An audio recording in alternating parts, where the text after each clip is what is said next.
Hello guys, সবাইকে জানাচ্ছি শুভ দুপুরবেলা। আজকে শুক্রবার, জুমাবার। সবাইকে জুমা মোবারকবাদ। পাশাপাশি আপনাদেরকে একটি বার্তা দেওয়ার জন্য আসলাম। সেটি হলো, আপনারা অনেক কষ্ট করে আমার ভিডিও দেখেন, অনেকে লাইক দেন, শেয়ার করেন, কমেন্ট করেন। বেসিক্যালি আমি ম্যাক্সিমাম আপনাদের কমেন্ট রিপ্লাই দিই, প্রত্যেকটা কমেন্টেরই রিপ্লাই দেই। দেখা গেছে আপনারা আমাকে এখন কমেন্ট করলেন, আমি রিপ্লাই দেই না সাথে সাথে, যখন মোবাইল হাতে আসে, যখন মোবাইলের দিকে তাকাই তখন রিপ্লাই দেই। সো আপনারা আমাকে যথেষ্ট ভালোবাসা দিতেছেন, আমার টিমকে যথেষ্ট ভালোবাসা দিতেছেন। জয়জন ফেসবুক পেজে যথেষ্ট ফলো দিতেছেন এবং জয়জন ইউটিউবে সাবস্ক্রাইব করতেছেন।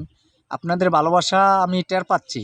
সো আপনাদের সাথে একটু মত বিনিময় করার জন্য, হাসি ঠাট্টা করার জন্য, আপনাদের সাথে কথোপকথন করার জন্য, আপনাদের জন্য আজকে আমি রাত্রে 8টায় জয়জন ফেসবুক পেজে আমি লাইভে যুক্ত হব, লাইভে কথা বলবো। আপনারাও আজকে রাত্রে 8টায় জয়জন ফেসবুক পেজে লাইভে যুক্ত হবেন। আর সেখানে আমরা একে অপরের সাথে মত বিনিময় করব, কথোপকথন করব, মনের ভাব প্রকাশ করব। তো গাইজ, মনে রাখবেন, আজ রাত 8টায় জয়জন ফেসবুক পেজে লাইভে যুক্ত হবেন। সবাই ভালো থাকবেন, সুস্থ থাকবেন। আজকে এ পর্যন্ত।